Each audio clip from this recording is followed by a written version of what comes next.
সে অনেক মুদ্দত আগেকার কথা, চীন মুলুক থেকে ইরানে আসার যে পথ, সেই পথে ছিল এক বিরান বেবাহা ময়দান। সারাদিন সারারাত হাহা করত, খাখা করত সেই ময়দানে। সেখানে না ছিল সবজি ফসল, ছিল পশুপক্ষী, আর না ছিল জনমনীষী।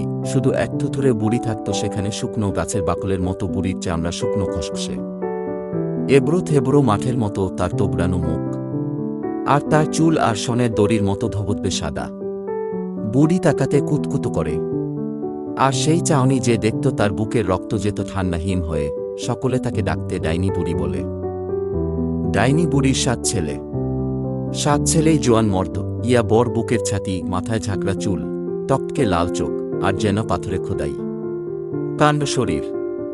শরীরের রং আবলুস কাঠের মতো মিশমিশে কালো। অন্ধকারে হঠাৎ